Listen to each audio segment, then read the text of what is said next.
ناكلو التمر، كنا كناكلو التمر وكنلوحوه بلا ما نفكروا فيه. اليوم غادي نرجعوا ليها القيمة ديالها، وغادي نقولوا علاش ما خاصناش نلوحوه وشنو ممكن نديروا به للصحة للجمال وحتى في الدار. اليوم غادي نكتشفوا سواء اسرار هاد النواة الصغيرة، وغادي نعرفوا علاش من الاحسن ما نلوحوهاش. نواة التمر فيها مضادات أكسدة قوية كتحارب الجذور الحرة وكتساعد الكبد باش ينقي الجسم، وهذا الشيء كينفع بزاف الناس اللي كيعانيوا من التعب او الكسل.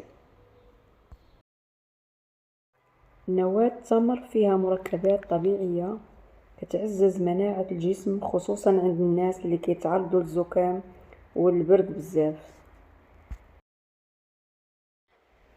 بعض الدراسات قالت بلي النوع ديال نواة التمر فيها مكونات كتساعد على تقليل امتصاص السكر في الدم، ولكن لازم استشارة الطبيب خصوصا المرضى السكري.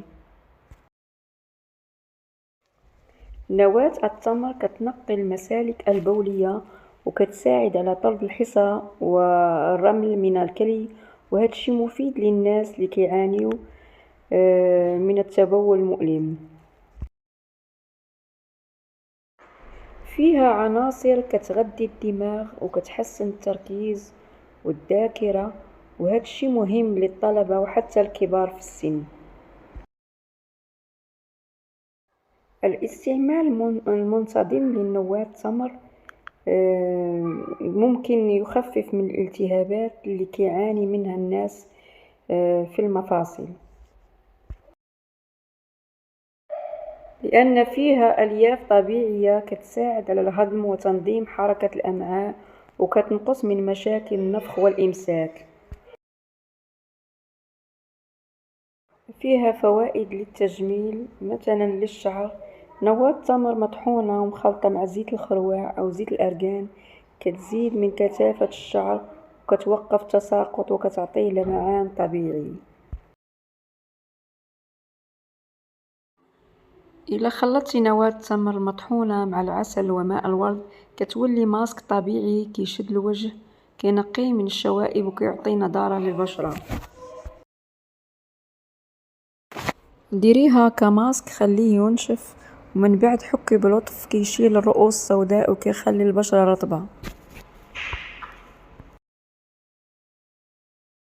الزيت المستخرج من نواة التمر كتستعمليه يوميا، كيزيد في كثافة وطول الرموش. نواة التمر مطحونة رقيقة كتستعمليها كمقشر لليدين والرجلين وحتى للوجه، كتحيد الجلد الميت.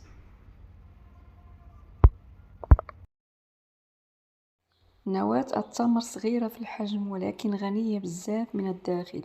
فيها الحديد مفيد لفقر الدم وكيزيد النشاط، فيها الكالسيوم كيقوي العظام والأسنان، وفيها حتى البوتاسيوم كينظم الضغط وكينشط القلب. فيه المغنيسيوم كيريح الأعصاب وكيحارب التوتر. الألياف الغذائية كتحسن الهضم، وما نساوش انها ما فيهاش سكر بزاف، يعني تقدر تدخليها في الأنظمة الحمية. فيها استعمالات منزلية زوينة، مثلا كنشدو نواة التمر وكنحمروهم في فرن او في مقلاة، من بعد كنطحنوهم مزيان وكتولي عندنا بودرة كنغليوها في الماء وكنشربوها بحال القهوة ولكن بلا كافيين.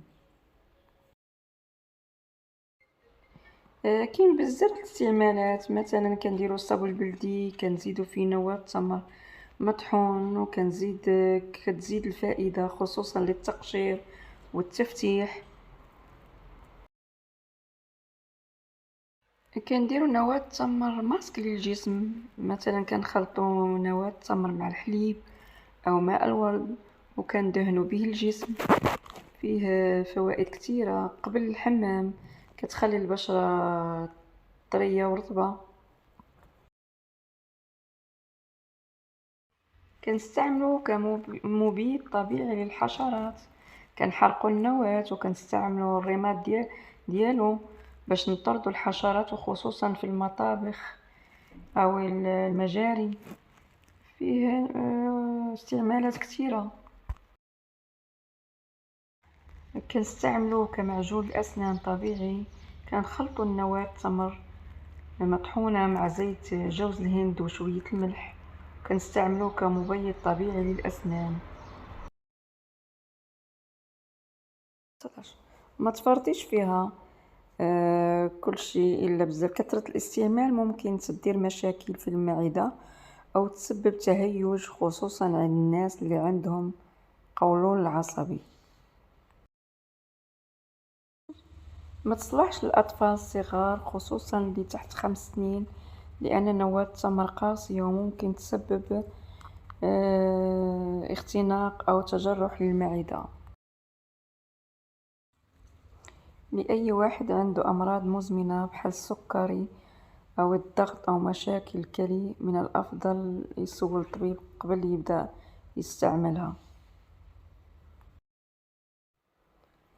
وصلنا لنهاية الفيديو، كنتمنى تكونوا استفدتوا معايا من هذه المعلومة على نواة التمر، وهذا الكنز اللي بزاف من الناس كيضيعوه بلا ما يعرفوا قيمته.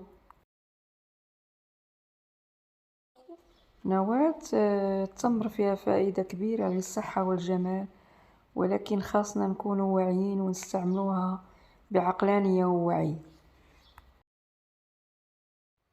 ما تنسوش تشاركوا لي الفيديو وديروا لي لايك وتعليق زوين، واشتركوا في القناة باش يوصلكم كل جديد.